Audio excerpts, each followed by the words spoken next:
संघर्ष हा जीवनाचा एक भाग आहे जो आम्हाला अधिक धैर्यवान बनवितो. काय जीवनातील संघर्षाने आम्ही खचतो?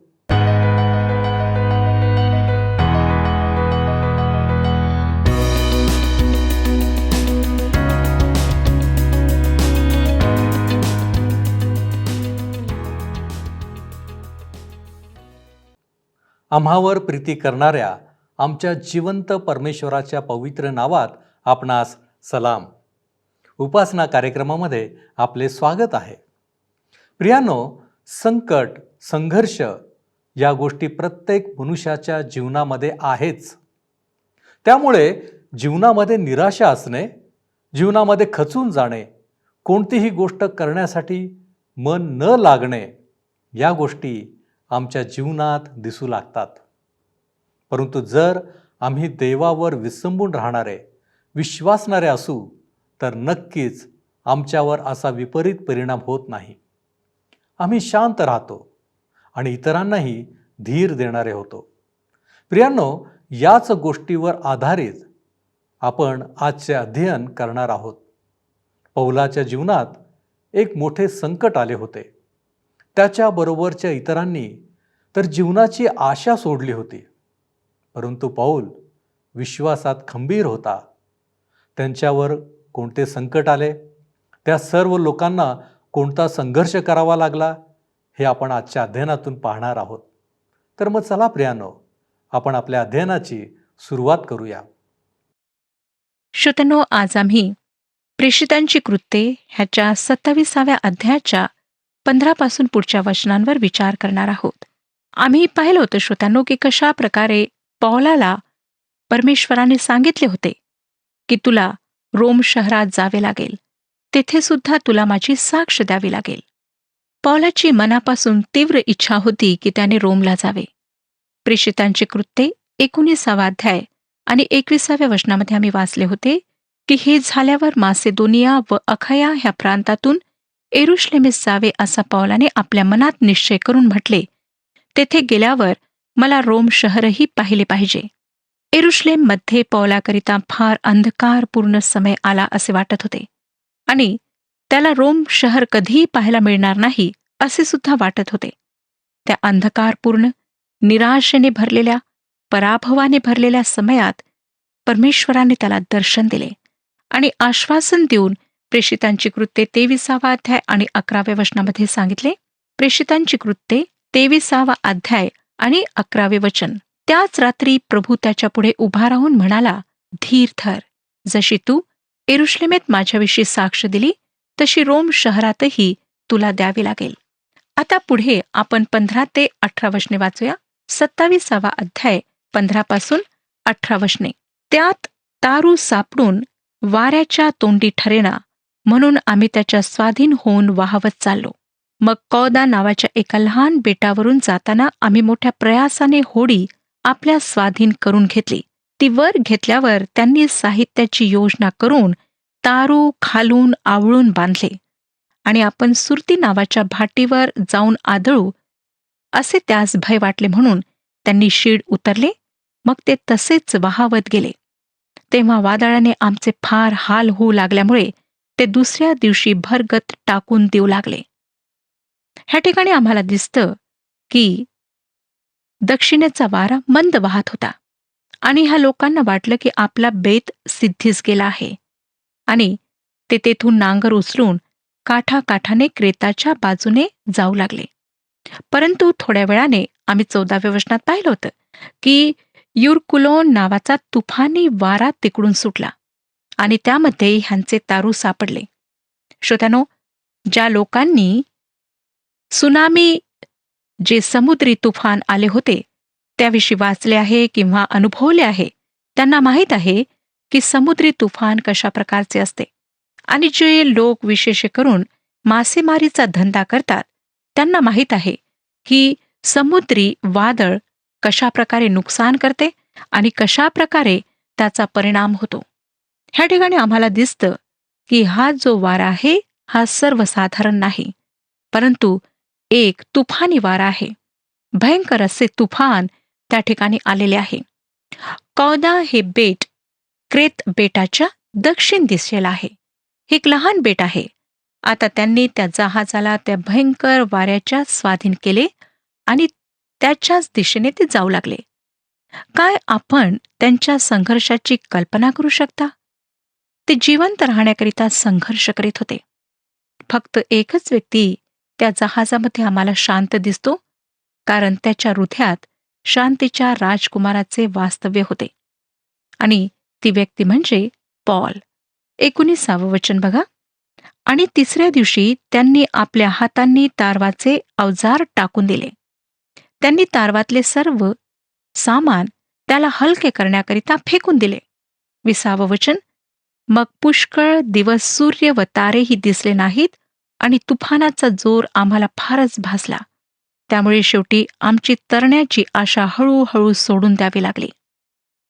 डॉक्टर लूक आम्हाला सांगतात की जे काही त्यांच्या हाताला लागेल ते सर्व त्यांनी समुद्रात फेकून दिले. आणि अशा प्रकारचे हे वादळ बरेच दिवस चालत असे. त्यांनी जगण्याची आशा सोडून दिली होती. ते थकून गेले होते आणि फक्त मृत्यूची प्रतीक्षा करीत होते.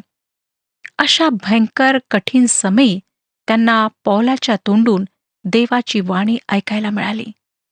14 दिवस समुद्राच्या लाटांशी आणि तुफानी वाऱ्याशी झुंज दिल्यानंतर शेवटी त्यांनी जगण्याची आशा सोडून दिली होती. तरीही देवबाप पौलाला प्रगट झाला आणि त्याने पौलाला आश्वासन दिले की त्याला रोमला जावे लागणार. आणि त्यामुळे पौलाला धीर आला आणि तो उभा राहून म्हणाला. 21 ते 26 वचने आम्हाला सांगतात. प्रेषितांची कृत्ये 27 अध्याय 21 ते 26 वचने.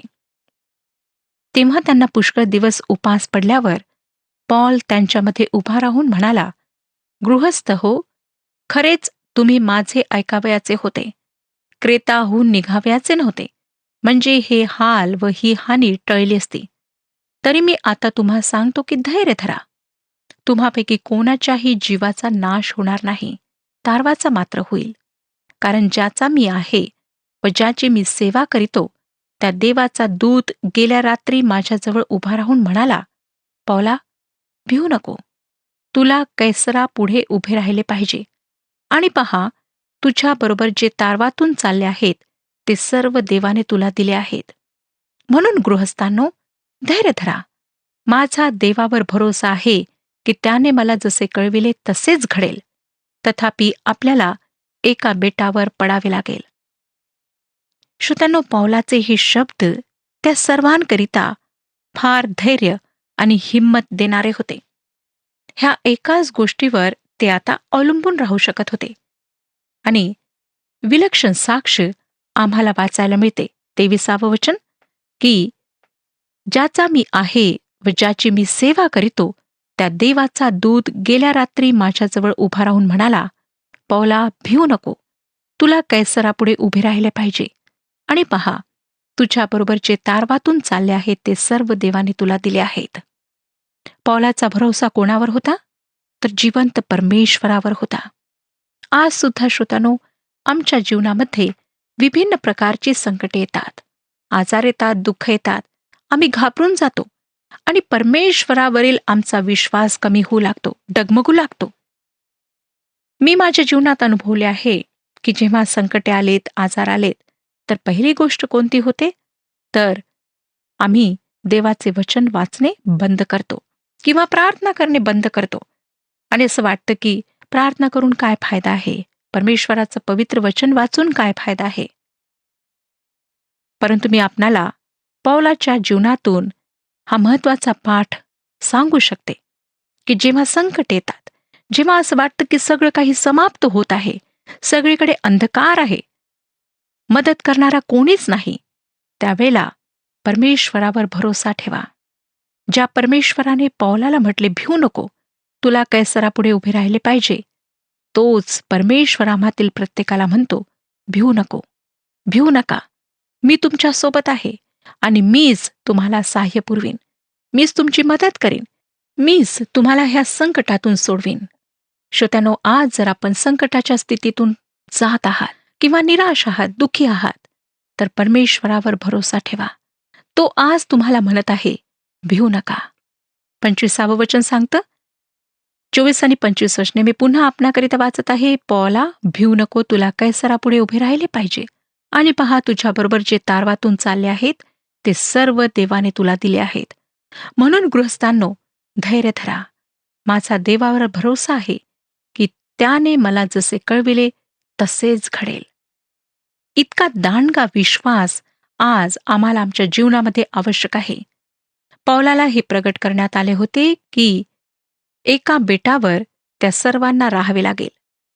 नंतर आम्हाला दिसतं की ते बेट मिलिता ह्या नावाने ओळखल्या जात असे व ते सिसिली प्रांताच्या दक्षिणेकडे होते. त्या बेटाला आज माल्टा असे म्हणतात. 27 वचन, 27 अध्याय, 27 वचन. नंतर 14व्या रात्रीस अद्रिया समुद्रात आम्ही इकडे तिकडे हेलकावे खात असता मध्यरात्रीच्या सुमारास खलाशांनी अनुमान केले की आपण कोणत्या तरी प्रदेशाजवळ येत आहोत. अद्रिया ह्याचा विस्तार समुद्र इटाली आणि मासेदोनिया किंवा ग्रीस ह्यांच्या मधात पडतो. भूमध्य सागराच्या मध्यवर्ती भागाला अद्रियाटिक सागर म्हणतात. त्यांचे तारू वादळात सापडल्यामुळे इकडे तिकडे सागरात हेलकावे खात होते. कधी ते सिसली ह्या प्रांताकडे येत होते तर कधी क्रेताच्या जवळ येत होते. श्रोत्यानो, भूमध्य सागर भूखंडाच्या मध्यभागी असल्यामुळे तेथे अन्य समुद्रापेक्षा अधिक उंच लहरी उठतात. ते समुद्राच्या खोल भागातून बाहेर निघून उघड्या समुद्रावर पोहोचले होते. 14व्या दिवसाच्या मध्यरात्री त्यांनी असे अनुमान काढले की ते कोणत्या तरी प्रदेशाच्या जवळ येत आहेत. आपण ह्याला मृत्यूच्या जबड्यात जगण्याची आशा असे म्हणू शकता. 27 अध्याय, 28 आणि 29 वचने बघा. मग त्यांनी बुडीत टाकले तेव्हा 20 वावे पाणी भरले. थोडेसे पुढे जाऊन पुन्हा बुडीत टाकले तेव्हा 15 वावे भरले. तेव्हा आपण कदाचित खडकाळ जागेवर आपटू असे भय वाटल्यामुळे वरामावरून 4 नांगर सोडून ते उत्कंठतेने दिवस उगवण्याची वाट पाहत बसले. प्रत्येक वेळी त्यांच्या लक्षात आले की पाण्याची खोली कमी कमी होत आहे. प्रथम ती 20 वावे होती, अर्थात 37 मीटर, तसेच 15 वावे म्हणजे 26 मीटर होती. त्या नांगराला स्थिर ठेवण्याकरिता त्यांना 4 नांगरांची आवश्यकता पडली. त्यांना वाटले की त्यामुळे बोट हलणार नाही. पुढे बघा, 30 आणि 31 वचने काय सांगतात. मग नांगर नाळीवरूनही टाकावे ह्या निमित्ताने खलाशी समुद्रात होडी सोडून तारवातून पळावयास पाहत होते. तेव्हा पौल शताधिपतीला व शिपायांना म्हणाला, हे तारवात न राहिले तर तुमचे रक्षण व्हावयाचे नाही. त्यांच्यापैकी काही खलाशांनी तारू सोडून पळून जाण्याचा विचार केला. त्यांनी नांगर टाकण्याचा नुसता बहाणा केला, परंतु ते जहाजाला सोडून पळून जाण्याची योजना करीत होते. तसेच करण्याची त्यांना खरे पाहता काहीच गरज नव्हती. श्रोत्यानो, पौलाने शताधिपतीला सांगितले की जे तारवात राहतील तेच सुरक्षित राहतील. ह्या ठिकाणी आम्हाला पौलाचा देवावर किती दांडगा विश्वास होता, किती पूर्ण भरोसा होता हे दिसते. कारण देवाच्या दूताने त्याला सांगितले होते की जे त्याच्या बरोबर आहेत त्यांच्यापैकी कोणाच्याही जीवाचा नाश होणार नाही. ते सुरक्षित राहतील आणि देवाने त्या सर्वांना त्याच्या हातात दिले आहे. परंतु स्वतःच्या इच्छेने पाऊल उचलून नाही, तर देवाच्या इच्छेचे पालन करून त्यांचा जीव वाचणार होता. देवाची इच्छा होती की त्यांनी तारवातच राहावे आणि हा निर्णय त्यांचा होता. पौलाने तर त्यांना स्पष्ट सांगितले होते. 32 वचन सांगतं, 27 अध्याय, 32 वचन. तेव्हा शिपायांनी होडीचे दोर कापून ती पडू दिली. शिपायांनी होडीचे दोर कापले. आता सर्वांना तारवातच राहायचे होते. 33 ते 34 वचने. नंतर दिवस उगवण्याच्या सुमारास पौल सर्वांस अन्न खाण्याविषयी विनंती करून म्हणाला, आज 14 दिवस तुम्ही वाट पाहात उपाशी राहिला आहात. तुम्ही काही खाल्ले नाही. म्हणून मी तुम्हाला विनंती करीतो की अन्न खा. त्याच्याने तुमचा निभाव लागेल, कारण तुम्हापैकी कोणाच्या देखील डोक्याच्या केसाचाही नाश होणार नाही. श्रोत्यानो, 14 दिवस उपवास केल्यामुळे त्यांना अशक्तपणा आला होता. म्हणून पौलाने त्यांना खाण्याचा आग्रह केला. तसे पाहिले तर ते सर्वजण उपाशी होते. जे अन्य विश्वासणारे होते त्यांनी उपास केला, कारण त्यांना मरण्याचे भय वाटत होते. पौल व इतर विश्वासणारे सुद्धा उपाशी होते, कारण त्यांचा उपवास देवाकरिता होता. आता ते भूप्रदेशाजवळ आले होते आणि पौलाने ह्या ठिकाणी फार उच्च प्रतीचा समजूतदारपणा दाखवला.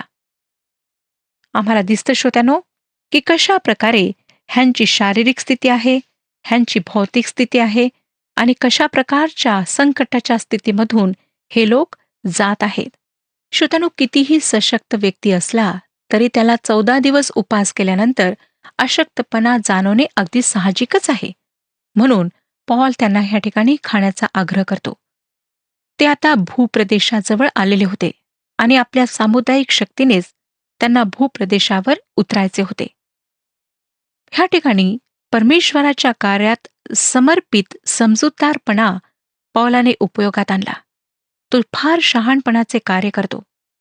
हा व्यवहार एका आध्यात्मिक व्यक्तीचा आहे. तो स्वतः शांत राहतो आणि दुसऱ्यांकरिता सुद्धा शांतीचे कारण बनतो. परमेश्वराच्या कार्यामध्ये, सेवेमध्ये आम्हाला चांगला, सर्वसाधारण आणि पवित्र समजूतदारपणा, विवेक आवश्यक असतो. इतर कार्यामध्ये त्याची तेवढी आवश्यकता नसते आणि परमेश्वर आम्हा सर्वांकडून हीच अपेक्षा ठेवतो. कारण काही वेळा लोक मूर्खपणाने असे सांगतात, अशी सबब सांगतात की आमची देवावर श्रद्धा आहे, आमचा देवावर भरोसा आहे. परंतु त्या प्रकारे ते वागत नाहीत. देवाची इच्छा आम्हातील प्रत्येकाच्या जीवनामध्ये हीच आहे की आम्ही त्याने जो विवेक आम्हाला दिलेला आहे त्याचा उपयोग करावा. परमेश्वराच्या लोकांनी परमेश्वरावर विश्वास ठेवण्यासोबतच आपल्या विवेकाला उपयोगात आणायला हवे. 35 वचन सांगतं, असे म्हणून त्याने भाकर घेऊन त्या सर्वांसमक्ष देवाचे आभार मानले आणि ती मोडून तो खाऊ लागला. ह्या ठिकाणी पौलाने सर्वांसमक्ष, सर्वांच्या उपस्थितीत देवाचे आभार मानले आहेत. एक विलक्षण अशी साक्ष तो ह्या लोकांच्या समोर ठेवत आहे. आपण असे म्हणाल की मला तो प्रवास यशस्वी झाल्यासारखा दिसत नाही. मला असं वाटतं श्रोत्यानो, की देवाच्या इच्छेबाहेर तो नव्हता, तर तो देवाच्या इच्छेमध्ये होता. जरी आम्हाला वरवर असं दिसतं की तो प्रवास यशस्वी नाही, परंतु तो देवाच्या इच्छेप्रमाणे होता आणि देवाच्या दृष्टिकोनातून यशस्वी प्रवास होता. ह्या ठिकाणी आम्हाला दिसतं पौल देवाच्या इच्छेबाहेर नाही, तर देवाच्या इच्छेमध्ये होता. आपणाला दुसरी एक घटना शुभवर्तमानामध्ये कदाचित आठवत असेल. ज्यावेळेस एका रात्री प्रभू येशूने आपल्या शिष्यांना बोटीमध्ये तारवात बसविले आणि त्यांना गालिलातून समुद्रातून जायला सांगितले, तेव्हा वाटेतच समुद्री वादळ सुरू झाले. सोसाट्याचा वारा सुटला आणि तारू लाटांनी झाकू लागले. त्याने आपल्या शिष्यांना वादळात पाठवले होते. असं नका समजू की प्रभू येशूला वादळ येणार आहे ह्याची कल्पना नव्हती. त्याला पूर्ण कल्पना होती, परंतु मुद्दामच त्याने आपल्या शिष्यांना त्या वादळात पाठवले होते. तो परमेश्वर आहे, तो सर्व समर्थ आहे, तो सर्व उपस्थित आहे. त्याला वादळासंबंधी माहिती आहे आणि तो काय करीत आहे त्याची सुद्धा त्याला पूर्णपणे जाणीव होती. आमच्या जीवनात जेव्हा संकट येतात, आजार येतात, समस्या येतात, तेव्हा असं नका समजू की परमेश्वराला त्याविषयी काहीच माहिती नसते. त्याला सर्व काही माहीत आहे, कारण आमचं भविष्य परमेश्वराकरिता इतिहास आहे. माझा स्वतःचा असा विश्वास आहे श्रोत्यानो, की बऱ्याच वेळा परमेश्वर आम्हाला वादळामध्ये मुद्दाम पाठवितो, कारण आम्ही हे ओळखावे की आम्ही वादळात राहून सुद्धा परमेश्वराच्या इच्छेत राहू शकतो आणि त्या वादळी परिस्थितीत तोच आमचे रक्षण करतो, तोच आम्हाला सांभाळतो आणि तोच आम्हाला पैलतीरी नेतो. परमेश्वराने असे कधीही म्हटलेले नाही की आम्ही जीवनातील वादळांपासून दूर राहू, संकटांपासून दूर राहू, आजारापासून दूर राहू, परंतु त्याने आम्हाला आश्वासन दिलेले आहे की आम्ही निश्चितपणे बंदर गाठू शकू आणि वादळात सुद्धा आमचा परमेश्वर आमच्याबरोबर राहतो. हे जे एक समाधान आहे ते परमेश्वराच्या लोकांना वादळामध्ये, संकटाच्या स्थितीमध्ये, आजारामध्ये अवश्य अनुभवायला मिळते. आज ह्या क्षणी आपण जीवनातील वादळामध्ये फसलेले आहात काय? काय आपण भयभीत आहात काय? चिंतित आहात?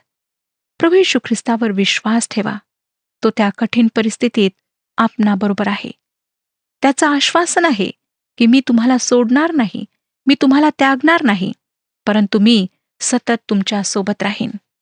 काय आपणाला माहीत का की वर्षाच्या 365 दिवसांकरिता पवित्र शास्त्रामध्ये भिवू नका हे शब्द देण्यात आलेले आहेत आणि लीप वर्षाच्या 1 दिवसाकरिता सुद्धा भिवू नका हे शब्द देण्यात आलेले आहे. म्हणजे एकूण 366 वेळा हे शब्द पवित्र शास्त्रामध्ये आलेले आहेत. आपण प्रत्येक दिवशी देवाचे हे वचन, देवाचं हे अभिवचन, आश्वासन आपल्या जीवनाला लागू करू शकता. पुढे 36 आणि 37 वचने पहा. मग त्या सर्वांना धीर येऊन त्यांनीही अन्न खाल्ले. त्या तारवात आम्ही सर्व मिळून 276 जण होतो. एकंदर 276 म्हणजेच हे जहाज मोठ्या आकाराचे असावे. 38 वचन. जेवण तृप्त झाल्यावर ते समुद्रात गहू टाकून देऊन तारू हलके करू लागले. श्रोत्यांनो, प्रथम त्यांनी इतर सामान तारवातून समुद्रात फेकून दिले होते आणि आता त्यांनी गहू समुद्रात टाकून द्यायला सुरुवात केली होती. परंतु आम्हाला हाच पाठ शिकायला मिळतो की ह्या सर्व परिस्थितीमध्ये परमेश्वर नियंत्रण करीत होता आणि तोच त्यांचे रक्षण करीत होता. आज तोच परमेश्वर आमच्या सोबत आहे. म्हणून घाबरून जाऊ नका. त्याच्यावर विश्वास ठेवा, भरोसा ठेवा आणि विश्वासाने पुढचे पाऊल टाका.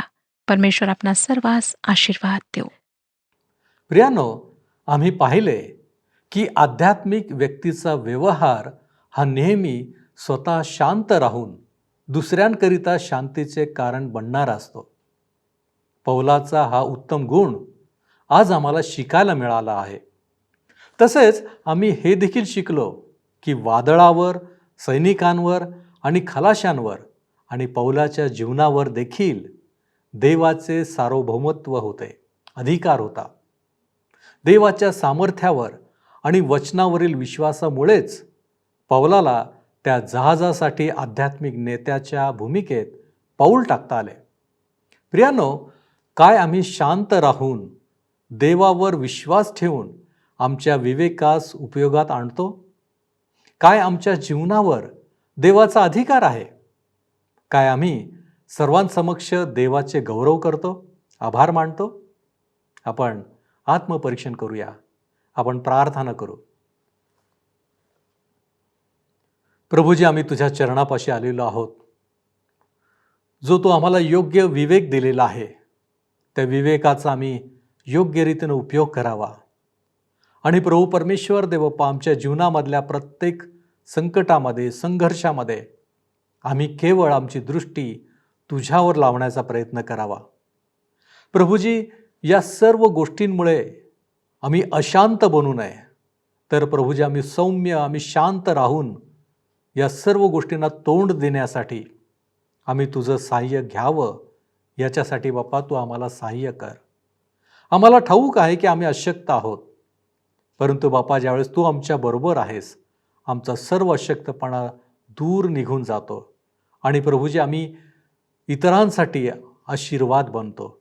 होय बापा, आणि यासाठी आम्ही तुझ्या नावाला धन्यवाद देतो. या विनंत्या, या मागण्या येशू ख्रिस्त आमचा प्रभू याच्याद्वारे करतो, म्हणून तो ऐक. आमेन. प्रभू आपणास सहाय्य करो आणि त्याच्या प्रभावी सामर्थ्यात आपणास बलवान करो.